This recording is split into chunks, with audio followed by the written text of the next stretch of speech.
नमस्कार दोस्तों, मैं सुप्रिया स्वागत करती हूँ आपका डिकोड एग्जाम के डेली करंट अफेयर्स की क्लास में। दोस्तों, आज करंट अफेयर्स की क्लास में हम डिस्कस करेंगे 12 और 13 फरवरी से रिलेटेड करंट अफेयर को, क्योंकि जैसा कि कल संडे था और कल आपकी करंट अफेयर्स की क्लास नहीं चली थी, जिस वजह से आज हम 2 दिनों के करंट अफेयर्स को एक साथ डिस्कस कर रहे हैं। तो चलिए जल्दी से आप सभी लोग सेशन से जुड़ जाइए, सेशन को ज्यादा से ज्यादा लोगों को शेयर करें आप लोग। और जैसा कि मैं हमेशा कहती हूँ, जब भी आप क्लास अटेंड कर रहे हो तो देखिए, जब भी मैं क्वेश्चंस पूछती हूँ तो कोशिश क्या करिए साथ में आप लोग आंसर देने की, और कमेंट बॉक्स में आंसर करिए। और जो क्लास के दौरान जो कुछ भी क्वेश्चंस आपसे पूछे जा रहे हैं उनका भी आंसर करिए आप लोग। और उम्मीद कर रही हूँ कि आप सभी लोग अपना रिवीजन भी शुरू कर दिए होंगे, क्योंकि डेट सबको पता है एग्जाम की, और अपनी तैयारी भी जोर शोर से कर रहे होंगे। पूरी उम्मीद है आप लोगों से। तो चलिए इसी तरीके से अपनी प्रिपरेशन करते रहिए और हम आते हैं अपनी क्लास पे। और क्लास स्टार्ट करूं उसके पहले कहना चाहूंगी, जल्दी से चैनल को सब्सक्राइब कर लीजिए और बेल आइकन को प्रेस कर लीजिए। इससे आपको चैनल से रिलेटेड हर क्लास की वीडियो का प्रॉपर नोटिफिकेशन मिलेगा और आपकी कोई भी क्लास मिस नहीं होगी। चलिए देर नहीं करते, अपनी क्लास स्टार्ट करते हैं। और आज की क्लास में हमारा सबसे पहला क्वेश्चन है कि निम्नलिखित में से कितने देशों ने क्वाड साइबर चैलेंज लॉन्च किया है। ठीक है, तो ये क्वाड साइबर जो है चैलेंज है, जिन लोगों को पता होगा क्वाड में कितने मेंबर्स हैं, ठीक है, कौन कौन सी मेंबर कंट्री जो है क्वाड के सदस्य है, वो लोग इसका आंसर कर लेंगे। ऑप्शंस आपके सामने दिख रहा है, तो जिन लोग को आंसर पता है वो वीडियो को पॉज करें, कमेंट बॉक्स में आंसर करें। जिन्हें आंसर नहीं पता है वो ध्यान से सेशन को देखें। तो इसका दोस्तों करेक्ट आंसर है 4। ठीक है,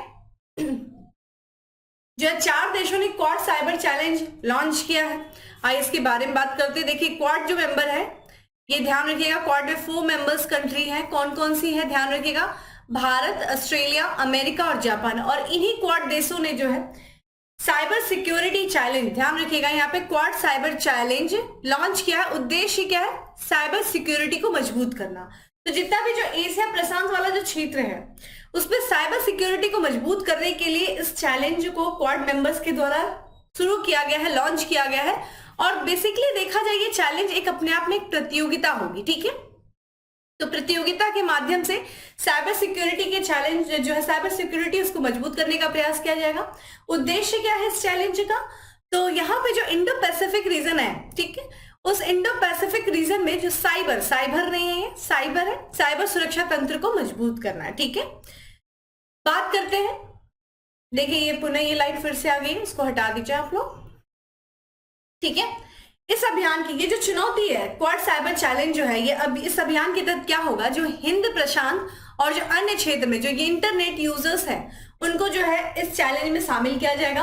उन्हें सुरक्षित और जिम्मेदाराना ढंग से साइबर दुनिया का इस्तेमाल करने के लिए आमंत्रित किया जाएगा। ठीक है, तो एक तरीके से ये जो है प्रतियोगिता है और इसके माध्यम से जितना भी जो एशिया और प्रशांत वाला जो क्षेत्र है, ठीक है, जो है इंडियन आपका हिंद ओशियन जो क्षेत्र है और ये पूरा जो प्रशांत वाला क्षेत्र है, यहाँ पे जो मेंबर्स हैं इनके जो है साइबर सिक्योरिटी को एक तरीके से मजबूत करना, यही इस चैलेंज का उद्देश्य है। आइए बात कर लेते हैं क्वाड। देखिए क्वाड का फुल फॉर्म आपको दिख रहा है, क्वाड्रिलेटरल डायलॉग। ठीक है, चतुर्भुज सुरक्षा संवाद। क्वाड्रिलेटर देखिए कैसे बना, देखिए ये जो मेंबर्स हैं 4 मेंबर्स आप देखिए, इनको जब ऐड करिए, यहाँ इंडिया, जापान, यूएसए, ऑस्ट्रेलिया, इन चारों कंट्री को ऐड करने पे देखिए क्वाड्रिलेटरल का जो आपको दिख रहा होगा ना, चतुर्भुज जैसा दिख रहा है।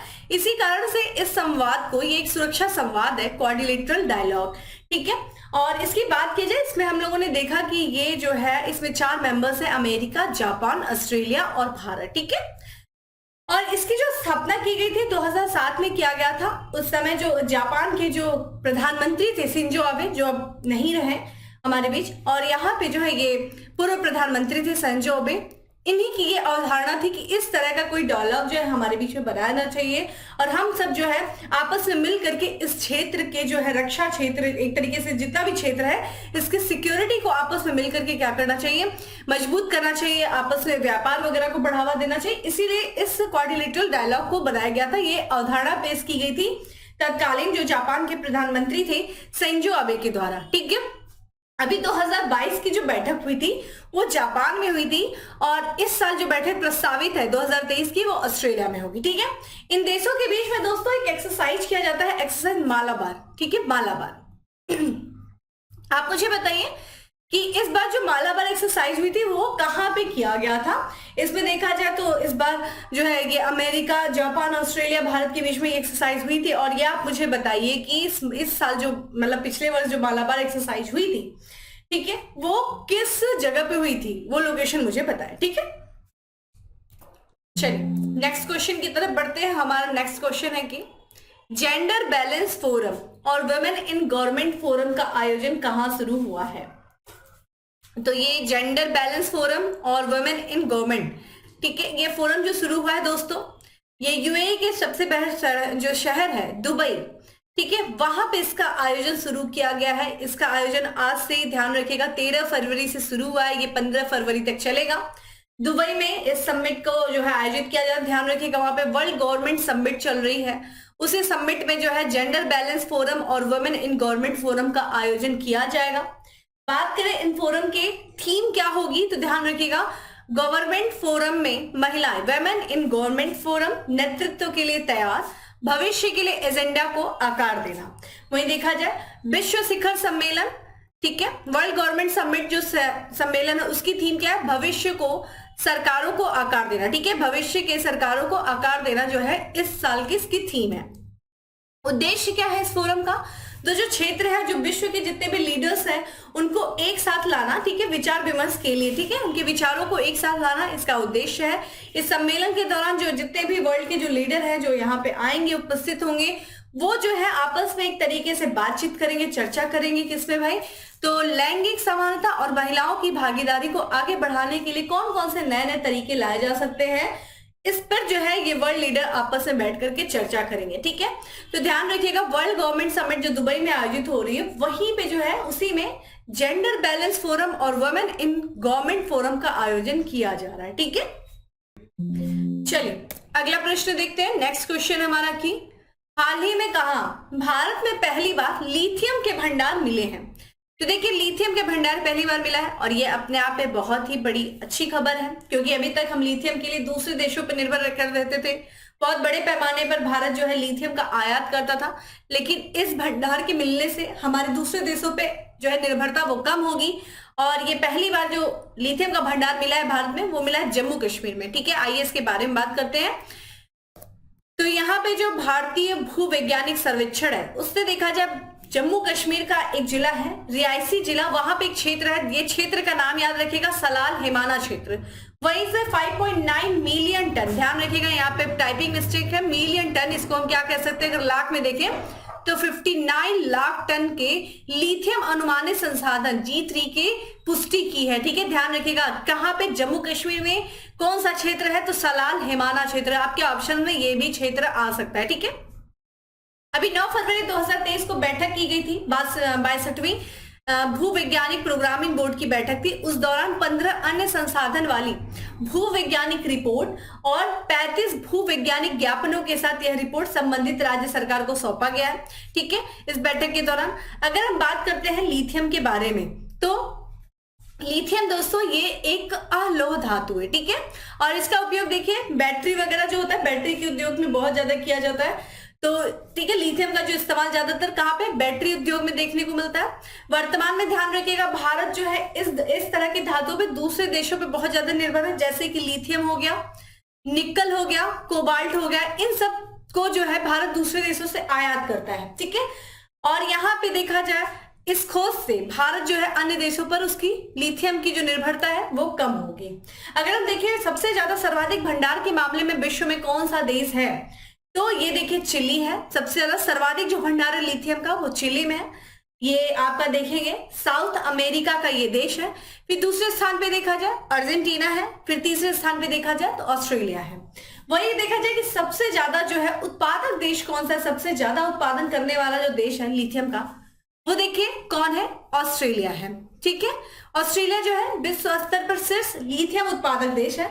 वहीं पे देखा जाए जो एक कंट्री है, 3 कंट्री अर्जेंटीना, चिली, बोलिविया, ध्यान रखिएगा ये साउथ अमेरिका की कंट्री है और ये तथाकथित लिथियम त्रिभुज बनाते। ठीक है, इस तरीके से आप देखेंगे तो इन तीनों कंट्री को जोड़ेंगे तो ये जहां जहां पे इन क्षेत्रों का लिथियम का उत्पादन होता है वो आपस में मिलकर एक त्रिभुज का आकार लेते हैं। ठीक है, तो इसको लिथियम त्रिभुज कहा जो है त्रिभुज बना सकते हैं। तो ध्यान रखिएगा, ये भी बहुत इंपॉर्टेंट है कि लिथियम त्रिभुज जो है, लिथियम ट्राइंगल जो तथाकथित ट्राइंगल बनाते हैं, वो कौन से देश इसमें शामिल है? Argentina, chilli, Bolivia. चिली तो विश्व का सबसे बड़ा भंडार है इसके पास लिथियम का। उत्पादन के मामले में हमें ऑस्ट्रेलिया देखने को मिलता है। ठीक है, चलिए अगले प्रश्न की तरफ बढ़ते हैं। हमारा नेक्स्ट क्वेश्चन है कि निम्नलिखित में से किस मंत्रालय ने युवा संगम पोर्टल लॉन्च किया है? तो युवा संगम पोर्टल जो लॉन्च किया गया है किस मंत्रालय के द्वारा? ऑप्शंस आप देख रहे हैं, खेल मंत्रालय, विदेश मंत्रालय, गृह मंत्रालय या फिर शिक्षा मंत्रालय। दोस्तों इसका जो करेक्ट आंसर है वो है डी है, शिक्षा मंत्रालय के द्वारा युवा संगम पोर्टल लॉन्च किया गया है। आइए इसके बारे में बात करते हैं। तो देखिए ये कला केंद्र है, यहाँ पे इंदिरा गांधी राष्ट्रीय कला केंद्र जो कि नई दिल्ली स्थित है, उसी के सभागार में शिक्षा मंत्रालय के नेतृत्व में युवा संगम कार्यक्रम के पोर्टल का शुभारंभ किया गया है। ठीक है, ध्यान रखिएगा, युवा संगम कार्यक्रम के जो पोर्टल का शुभारंभ किया गया है किस मंत्रालय के तहत? शिक्षा मंत्रालय के तहत। और एक तरीके से ये जो है जितने भी एक तरीके का राष्ट्रीय आदान प्रदान कार्यक्रम होगा, इसमें जो है देश के जितने भी युवा हैं, जो कि युवा कार्यक्रम है, युवा संगम कार्यक्रम है, तो जितने भी युवा लोग हैं वो इस कार्यक्रम में हिस्सा लेंगे। और ध्यान रखिएगा वो इसमें जो है इस कार्यक्रम के माध्यम से जो देश के विभिन्न हिस्सों में जा करके वो देश को देखने, समझने और जानने का प्रयास करेंगे। ठीक है, तो एक तरीके से ये जो युवा है, जो हजारों युवा है, ये देश के विभिन्न हिस्सों में जाएंगे, देश के कल्चर को, यहाँ की चीजों को समझने का, देखने का प्रयास करेंगे कि एक्चुअल भारत है क्या। और यहाँ पे देखा जाए इसमें ज्यादातर जो युवा है युवा संगम में 30% जो है पूर्वोत्तर यानी कि उत्तर पूर्वी जो राज्य, जो 7 सिस्टर्स जो स्टेट्स हैं, वहां के युवा इसमें भागीदार रहेंगे। और ये जो है कार्यक्रम ये पर्यटन, परंपरा, प्रगति, प्रौद्योगिकी और परस्पर संपर्क की भावना से किया जा रहा है। और हमारे देश के जो प्रधानमंत्री नरेंद्र मोदी जी हैं, उनका जो है एक प्रेरणा, उनकी एक तरीके से एक भारत श्रेष्ठ भारत जो है उसी से ये प्रेरित है ये कार्यक्रम, युवा संगम कार्यक्रम। ठीक है, तो ध्यान रखिएगा कि युवा संगम कार्यक्रम जो पोर्टल लॉन्च किया गया है वो शिक्षा मंत्रालय के द्वारा लॉन्च किया गया है दिल्ली सभागार में, यहाँ पे। ठीक है, इंदिरा गांधी राष्ट्रीय कला केंद्र में। ठीक है, चलिए अगले प्रश्न की तरफ बढ़ते हैं। तो नेक्स्ट क्वेश्चन है, निम्नलिखित में से किस राज्य सरकार ने ग्रीन हाइड्रोजन हब स्थापित करने की घोषणा की है? तो ग्रीन हाइड्रोजन हब किस राज्य सरकार के द्वारा स्थापित किया जाएगा? तो दोस्तों इसका जो करेक्ट आंसर है वो है केरल। ठीक है, तो केरल में जो अभी हाल ही में वहां पे बजट प्रस्तुत किया गया और उस बजट प्रस्तुति के दौरान जो वहां के वित्त मंत्री हैं उन्होंने ये बताया कि जो केरल की सरकार है वो हाल जल्द ही ग्रीन हाइड्रोजन हब स्थापित करेगी। ठीक है, और इसके लिए राज्य सरकार ने 200 करोड़ रुपए का आवंटन भी करा है। ठीक है, और ये जो हब है ग्रीन हाइड्रोजन हब, इसको देखिए कहाँ स्थापित किया जाएगा? कोची और तिरुवनंतपुरम। ठीक है, तिरुवनंतपुरम केरल की कैपिटल है, वहां पे इस ग्रीन हाइड्रोजन हब को स्थापित किया जाएगा। और ये जो परियोजना है वो निजी भागीदारी किसके साथ? इंडिया हाइड्रोजन अलायंस के साथ जो है लागू किया जा रहा है। इस हाइड्रोजन हब की बात किया जाए दोस्तों, ये जो योजना है ये हरित हाइड्रोजन संयंत्र यानी कि ग्रीन हाइड्रोजन प्लांट का निर्माण करेगी। और इस पूरे प्लांट से देखा जाए जो हर रोज 60 टन हाइड्रोजन का उत्पादन भी हो सकेगा। ठीक है, इससे क्या जा सकता है, ये जो संयंत्र है, ये जो प्लांट है वो 150 मेगावाट के इलेक्ट्रोलाइजर और स्टोरेज इंफ्रास्ट्रक्चर के साथ स्थापित किया जाएगा। और दोस्तों ये ऐसा पहली बार हो रहा है कि ग्रीन हाइड्रोजन जो हब स्थापित करने का परियोजना भारत में शुरू की जा रही है। विश्व में जो है कई जगहों पे इस तरीके की हाइड्रोजन परियोजना, ये जो ग्रीन हाइड्रोजन हब है उसको स्थापित किए जाने का कार्य शुरू हो गया है। अगर हम देखें दुनिया में जो विभिन्न हिस्सों में इस तरीके की इंटरनेशनल जो हाइड्रोजन हब है उसको क्या कहा जाता है? हाइड्रोजन वैली प्रोजेक्ट के नाम से जाना जाता है। ठीक है, तो दुनिया में और जगह ये जो परियोजना शुरू की जा चुकी है, बहुत जगह स्थापित किया गया है, जिसे हम कहते हैं हाइड्रोजन वैली प्रोजेक्ट। और यहाँ पे भारत में जो है ये पहली बार हो रहा है कि इस तरह का जो है योजना शुरू की जा रही है। कहाँ पे दोस्तों? केरल में। तो ये चीज ध्यान रखिएगा, इस तरह के क्वेश्चन जो है जब कोई चीज नई चीज भारत में आती है, कौन सा राज्य इसकी शुरुआत कर रहा है, इससे रिलेटेड क्वेश्चन पूछा जाता है। तो ये ध्यान रखिएगा कि ये जो है केरल सरकार इसे करी, ग्रीन हाइड्रोजन हब स्थापित करने का प्रस्ताव इस साल के बजट में पास किया गया है। ठीक है, अगला प्रश्न है कि निम्नलिखित में से कौन सा बैंक क्यूआर कोड आधारित कॉइन वेंडिंग मशीन लॉन्च करने के लिए पायलट प्रोजेक्ट शुरू करेगा? तो ये ध्यान रखिएगा, क्यूआर कोड आधारित कॉइन वेंडिंग मशीन लॉन्च करने की जो बात, जो प्रोजेक्ट, ये पायलट प्रोजेक्ट जो शुरू किया जा रहा है वो देश के सेंट्रल बैंक यानी कि केंद्रीय bank reserve bank of India के द्वारा जो है शुरू किया जा रहा है। आइए इसके बारे में बात करते हैं। तो देश का जो केंद्रीय बैंक यानी कि भारतीय रिजर्व बैंक, उसने ये भी हाल ही में बताया कि सिक्कों के, ठीक है, ध्यान रखिएगा, ये जो कॉइन्स होती हैं उनके डिस्ट्रीब्यूशन में एक तरीके से इंप्रूवमेंट लाने के लिए, तो सिक्कों के वितरण में सुधार के लिए क्यूआर कोड आधारित कॉइन वेंडिंग मशीन लॉन्च की जाएगी। ठीक है, किसके द्वारा बताया गया है? सेंट्रल बैंक के द्वारा बताया गया, रिजर्व बैंक ऑफ इंडिया के द्वारा ये बताया गया है। ठीक है, क्यूआर कोड आधारित सिक्कों की वेंडिंग मशीन क्या होगी दोस्तों? एक कैशलेस कॉइन डिस्पेंशन मशीन होगी। और ये देखें, यूपीआई का उपयोग करके, ध्यान रखिएगा, यूनिफाइड पेमेंट इंटरफेस का उपयोग करके ग्राहकों के बैंक खाते से डेबिट के रूप में सिक्के वितरित करेगी। तो ध्यान रखिएगा, जैसे कि जो भी है एक तरीके जो बैंक खाते होते हैं उनका इस्तेमाल करके क्या करेंगे कि इस मशीन के माध्यम से, जैसे आप बैंक नोट निकालते हैं उसकी जगह क्या करेंगे, सिक्के निकाले जा सकेंगे इस मशीन के इस्तेमाल से। ठीक है, एक तरीके से यहाँ पे जो ग्राहक हैं, ग्राहक के पास इन मशीनों में आवश्यक मात्रा में और जरूरी मूल्य वर्ग में सिक्के निकालने का भी विकल्प होगा। और इस पायलट प्रोजेक्ट जो है ये अभी देखिए कुछ ही जगहों पे, ये all over India, pan India में इसको शुरू नहीं किया गया है। कुछ जगहों पे जैसे कि 12 शहर है, उन 12 शहरों में 19 स्थानों पे एज अ पायलट प्रोजेक्ट के रूप में इसको शुरू किया गया है, शुरू किया जाएगा। ठीक है, तो यहाँ पे जो है कॉइन निकाला जाएगा जिससे कि कॉइन का जो वितरण है वो सही तरीके से हो सके। तो ये जो है क्यूआर कोड आधारित कॉइन वेंडिंग मशीन जो है लॉन्च की जाएगी, इसकी बात रिजर्व बैंक ऑफ इंडिया ने कही है। ठीक है, चलिए आते हैं हम अपने अगले प्रश्न पे, और आप मुझे बताएंगे कि वर्तमान में जो है रिजर्व बैंक ऑफ इंडिया के गवर्नर कौन है और किस क्रम के हैं वो आप मुझे बताइए। स्क्रीन पे आप इनकी तस्वीर देख रहे हैं, तो नाम बताइए मुझे, कौन है वर्तमान में आरबीआई के गवर्नर। चलिए अगले प्रश्न की तरफ बढ़ते हैं। हमारा नेक्स्ट क्वेश्चन है कि निम्नलिखित में से कौन सा देश दक्षिण कोरिया के 108 बौद्ध तीर्थ यात्रियों की मेजबानी करेगा? तो देखिए, दक्षिण कोरिया से 108 बौद्ध तीर्थ यात्री आ रहे हैं और इन यात्रियों की मेजबानी जो कर रहा है वो हमारा देश भारत, जिसने दक्षिण कोरिया में बौद्ध धर्म का जहां से प्रसार हुआ, भारत से ही बौद्ध धर्म विभिन्न जगहों पे गया, विभिन्न देशों में गया, और यहाँ दक्षिण कोरिया में भी भारत से ही जो है बौद्ध धर्म गया, और यहीं के बौद्ध तीर्थ यात्री हैं जिनकी मेजबानी भारत कर रहा है। और ये बौद्ध तीर्थ यात्री वहां पे दक्षिण कोरिया की एक सोसाइटी, सांगवो सोसाइटी, वो भारत में जो है पैदल यात्रा का आयोजन कर रही है। वहां से 108 जो है तीर्थ यात्री भारत में आ रहे हैं, उनकी मेजबानी भारत कर रहा है। ध्यान रखिएगा, ये जो तीर्थ यात्री है 108 बौद्ध तीर्थ यात्री, वो 9 फरवरी से लेकर के 23 मार्च तक पैदल पूरी यात्रा करेंगे, पैदल चल करके लगभग 1100 किलोमीटर की दूरी तय करेंगे। और बेसिकली देखा जाए, महात्मा बुद्ध जी से संबंधित जो स्थल थे, जैसे उत्तर प्रदेश, बिहार, इन्हीं राज्यों के जो विभिन्न स्थान थे जो महात्मा बुद्ध जी से संबंधित थे, उन स्थानों का ये दौरा करेंगे। ठीक है, और ये सब करने में लगभग 49 दिन तक वो ये सारी चीजें, ये कार्यक्रम चलता रहेगा।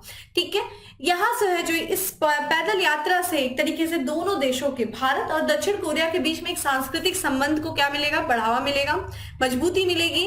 अगर हम बात करें बौद्ध धर्म, दक्षिण कोरिया का एक तरीके से वहां का आधिकारिक धर्म भी है, ये चीज ध्यान रखिएगा।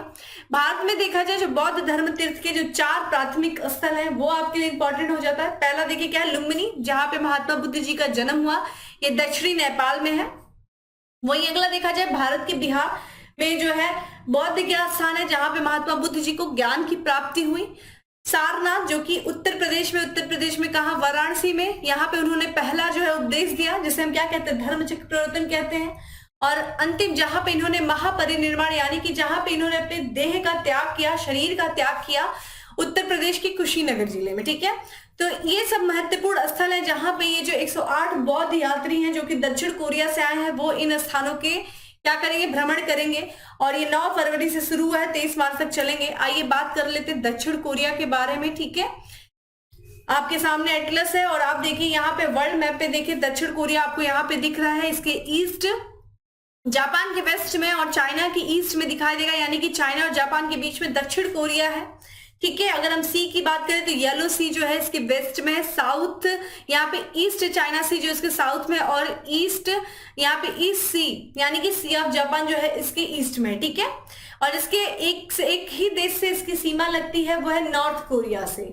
अगर हम बात कर ले, यहाँ पे देखा जाए जो इसकी राजधानी है वो है सियोल है, और यहाँ की मुद्रा दक्षिण कोरियाई वॉन है। राष्ट्रपति की बात करें तो मून जे इन जो है वो यहाँ के साउथ कोरिया के राष्ट्रपति हैं, प्रेसिडेंट, और किम बुगयम जो है वो यहाँ के क्या है, प्रधानमंत्री हैं। आप ये देखिए यहाँ पे फिजिकल मैप भी आपको देखने को मिलेगा। सियोल देखिए यहाँ पे कैपिटल है, हान रिवर के पास में आपको देखने को मिल रहा है। और यह ध्यान रखिएगा यहाँ पे 38 डिग्री जो है लाइन गई है, जो कि साउथ कोरिया और नॉर्थ कोरिया के बीच में। तो कई बार आपसे एग्जाम में क्वेश्चन पूछा गया है कि नॉर्थ कोरिया और साउथ कोरिया को बीच में जो बांटने वाली लाइन जो है, अलग अलग करने वाली रेखा कौन सी है, बीचों बीच से गुजरने वाली रेखा कौन सी है, तो 38 डिग्री है। यहाँ पे आपको कोरियाई स्ट्रेट दिखेगा, ठीक है, कोरियाई स्ट्रेट आप देख सकते हैं। ये साउथ कोरिया यहाँ पे जो है सी ऑफ जापान के पास में है। और आप ध्यान रखिएगा ईस्ट चाइना सी को सी ऑफ जापान से कनेक्ट करने वाला स्ट्रेट कौन सा है, कोरियाई स्ट्रेट है, ठीक है। और ये देख सकते हैं यहाँ पे, और यहाँ पे ये सारी चीजें थोड़ा सा देख लीजिए आराम से, ठीक है। ये देख सकते हैं आप यहाँ पे देखिए जो स्ट्रेट आप देख रहे हैं, ठीक है, ये स्ट्रेट आप देख सकते हैं यहाँ पे कौन सा है, चेजू स्ट्रेट है। और ये देख लीजिए जो मेन लैंड है कोरिया का, और यहाँ पे आपको चेजू जो आइलैंड है उसके बीच में ये स्थित है, ठीक है। तो चेजू स्ट्रेट भी आप देख लीजिए, यहाँ पे कोरिया स्ट्रेट आपको देखने को मिल रहा है। तो ये थोड़ा सा फिजिकल मैप इसका सब ध्यान से देख लीजिएगा, ठीक है। चलिए अब बात करते हैं अपने अगले प्रश्न की कि विदेश में यूपीआई भुगतान की अनुमति देने वाला भारत की पहली फिनटेक कंपनी कौन सी बन गई है। तो यूपीआई के माध्यम से आप विदेश में भी जाकर के भुगतान कर सकते हैं, पेमेंट कर सकते हैं, और इसकी अनुमति देने वाली जो भारत की पहली फिनटेक कंपनी बन गई है वो बन गई है फोन पे। आइए इसके बारे में देखें। तो फोन पे जो है इसने एक ऐसा सेवा शुरू किया है, अगर कोई जो है इसके जो ग्राहक होंगे जो देश से बाहर यात्रा कर रहे हैं, तो वो जो है इसके जो भारतीय उपयोगकर्ता है वो यूपीआई के माध्यम से यानी कि यूनिफाइड पेमेंट इंटरफेस के जरिए विदेशी व्यवसायियों को क्या कर सकते हैं, पेमेंट कर सकते हैं। एक तरीके से जैसे आप यहाँ पे फोन पे का इस्तेमाल करके जाते हैं, व्यवसायी को, मर्चेंट को जो है पेमेंट करते हैं, उसी तरीके से आप विदेश में भी जाकर के फोन के पे के माध्यम से जो विदेशी व्यवसायी हैं, जो फॉरेन बिजनेसमैन है, उनको आप क्या कर सकते हैं, पेमेंट कर सकते हैं, ठीक है। ये क्या है, एक तरीके से यूपीआई इंटरनेशनल है। और ये यूपीआई इंटरनेशनल के जो सहायक व्यावसायिक आउटलेट हैं, जैसे कि संयुक्त अरब अमीरात है, सिंगापुर है, मॉरिशस है, नेपाल, भूटान में है। और ये लोकल क्यूआर कोड प्रणाली से ही क्या होंगे, जुड़ जाएंगे, उनके माध्यम से आप क्या करेंगे, पेमेंट कर सकेंगे। अगर हम बात करते हैं ये जो है उपयोगकर्ता क्या करेंगे, एक तरीके से अपने भारतीय बैंक से विदेशी मुद्रा में सीधे तौर पर भुगतान करने में वो सक्षम होंगे। तो एक तरीके से यूपीआई के माध्यम से यानी कि फोन पे के माध्यम से जो है विदेशी मुद्रा, जो फॉरेन करेंसी होगी, जिसमें जहां पे वो ट्रेवल कर रहे होंगे, वो डायरेक्ट जो है अपने बैंक अकाउंट से डायरेक्ट भुगतान कर सकेंगे, ठीक है।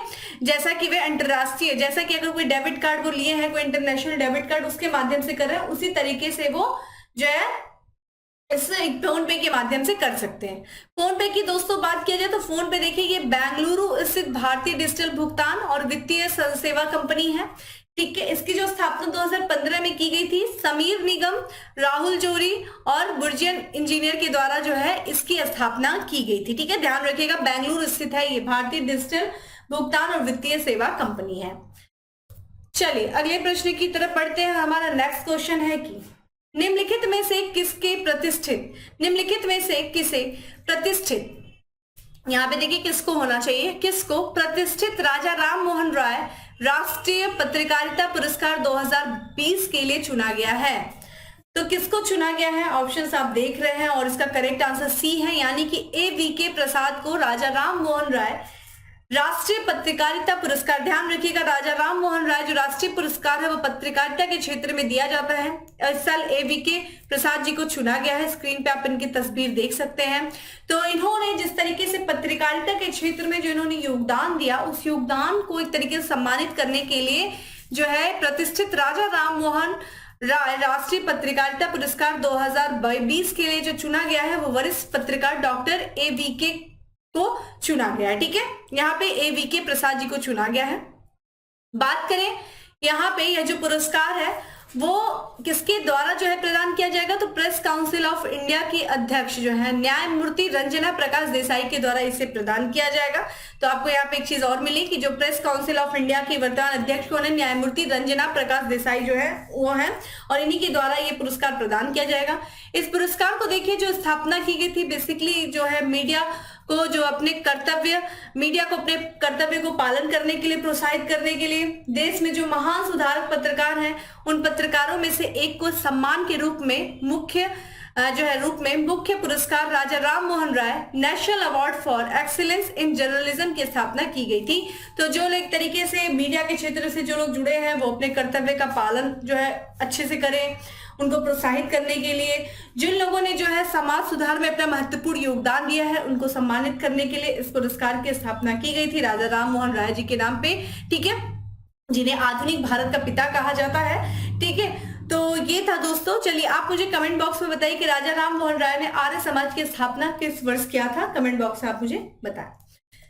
चलिए आज के लास्ट प्रश्न की तरफ बढ़ते हैं और हमारा आज का लास्ट क्वेश्चन है कि हाल ही में जारी ग्लोबल क्वालिटी इंफ्रास्ट्रक्चर इंडेक्स 2021 में भारत की रैंक क्या है। तो ग्लोबल क्वालिटी इंफ्रास्ट्रक्चर इंडेक्स 2021 जो लॉन्च की गई उसमें भारत की रैंक की बात की जाए दोस्तों तो 10वीं रैंक जो है वो है, ठीक है।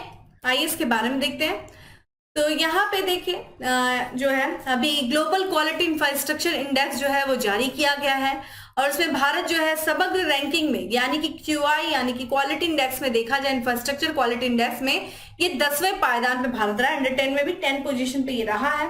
जो ग्लोबल क्वालिटी इंफ्रास्ट्रक्चर इंडेक्स जो है वो ध्यान रखिएगा ये क्वालिटी इंफ्रास्ट्रक्चर के आधार पर जारी किया जाता है और इस साल जो है इसको 184 अर्थव्यवस्थाओं को इससे रैंक प्रदान किया है। भारत का 10वां रैंक हमें दिख रहा है। यहाँ पे ध्यान रखिएगा क्वालिटी काउंसिल ऑफ इंडिया के तहत एक प्रणाली है भारत की राष्ट्रीय प्रत्यायन प्रणाली, उसको जो है इस क्वालिटी इंफ्रास्ट्रक्चर इंडेक्स में जो है 2021 में 5वें स्थान पे रखा गया है, ठीक है। ये चीज ध्यान रखिएगा कि जो राष्ट्रीय प्रत्यायन प्रणाली को ग्लोबल क्वालिटी इंफ्रास्ट्रक्चर इंडेक्स में 5वें स्थान पे रखा गया है। ओवरऑल रैंकिंग देखा जाए तो 10वें स्थान पे है ये। मानकीकरण की बात किया जाए कि मानकीकरण प्रणाली में कौन सा स्थान है दोस्तों, ये 9वां स्थान है। और वही बात किया जाए कि जो मास संबंधी जो सिस्टम है उसमें भारत ये जो स्थान मिला है वो 21वां स्थान मिला है, ठीक है। पूरे सूची में देखा जाए जर्मनी जो है वो टॉप पे रहा है, शीर्ष स्थान पे जर्मनी रहा है। इसके बाद बात किया जाए तो चीन है, अमेरिका है, ब्रिटेन है, जापान है। ये देखा जाए दूसरे स्थान पे चीन है, फिर तीसरे स्थान पे अमेरिका, फिर ब्रिटेन आता है, फिर जापान आता है। ये जो 5 जो है अप्रमुख जो है शीर्ष 5 देशों की हमें देखने को मिल रहा है स्थान पे रहे। तो देखिए इंडेक्स से रिलेटेड क्वेश्चन पूछे जाते हैं कि ग्लोबल क्वालिटी इंफ्रास्ट्रक्चर इंडेक्स में ओवरऑल रैंकिंग देखा जाए तो भारत की 10वीं है। बाकी अलग अलग पायदान पे आप देखें तो ये चार्ट आपको दिख रहा है, ठीक है, जिसमें आप देख लीजिए 184 कंट्रीज को शामिल किया गया। भारत जो है डिफरेंट जो है सेगमेंट में कौन सा स्थान लेकर के आया ये देखिए। तो दोस्तों ये था आज का हमारा 10 MCQ। अब बात करते हैं फैक्ट्स ऑफ द डे की।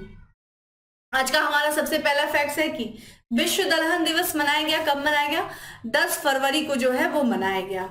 वही बात करें जय जय महाराष्ट्र माझा को राज्य गीत घोषित किया गया है, किसके द्वारा, जो महाराष्ट्र के मुख्यमंत्री एकनाथ शिंदे जी के द्वारा किया गया है। वही बात करें लाओ पीपुल्स डेमोक्रेटिक रिपब्लिक में भारत के अगले राजदूत के रूप में नियुक्त किया गया है किसे, प्रशांत अग्रवाल को, ठीक है। और बात करें उत्तर प्रदेश की जो है, उत्तर प्रदेश ने जो यहाँ की सरकार है उसने G20 का ब्रांड एम्बेसडर किससे बना है, तो स्क्वाड्रन लीडर क्या नाम है, तुलिका रानी को जो है G20 का ब्रांड एम्बेसडर बनाया है। स्टार क्वेश्चन है ये। अगला है मल्लपुरम फाइनेंस लिमिटेड के प्रबंध निदेशक और CEO जिन्हें अभी हाल ही में हुरून इंडिया अवार्ड 2023 प्राप्त हुआ है या फिर सम्मानित किया गया, कौन है वो, PV नंद कुमार। तो दोस्तों ये था आज का हमारा करंट अफेयर्स। इस दौरान हमने कुछ चीजें देखी, जो मैंने क्वेश्चन पूछा है उम्मीद है उसका आप आंसर करेंगे। और बाकी डेली करंट अफेयर्स की जो PDF है वो टेलीग्राम ग्रुप पे मिल जाएगी, जिसका लिंक आपको डिस्क्रिप्शन बॉक्स में दिया हुआ है। जाइए डाउनलोड करिए, रिविजन स्टार्ट करिए, अपनी शॉर्ट नोट्स बनाइए। और अच्छा लगता है जब आप मुझे बता दें कि आप नोट्स अपनी बना रहे हैं। अंजू जी ने बताया, बाकी लोगों से मैं उम्मीद करती हूँ आप लोग भी आंसर कर रहे होंगे, मतलब अपनी शॉर्ट नोट्स बना रहे होंगे। बाकी आंसर करिए। त्यागी जी आप लोग अच्छा आंसर करते हैं, शमशेर जी हमेशा की तरह अच्छा आंसर करते हैं, रूली जी और भी जो लोग आंसर कर रहे हैं सारे लोगों को मुझे काफी अच्छा लगता है देख करके। इसी तरीके से आंसर करिए जो पूछा जा रहा है, इससे आपको बहुत ही फायदा होगा। इवन आप खुद ही कुछ दिन के बाद देखेंगे कि कितनी सारी चीजें आपको पता चल गई आंसर बताने के थ्रू। तो बस इसी तरह अपनी कंटिन्यूटी मेंटेन रखिए, लगे रहिए, बस प्रिपरेशन स्टाफ ने सिलेबस को रिवीजन करना शुरू करिए। फिर मिलेंगे नेक्स्ट सेशन में, तब तक के लिए ma'am have a good day, stay safe and stay happy.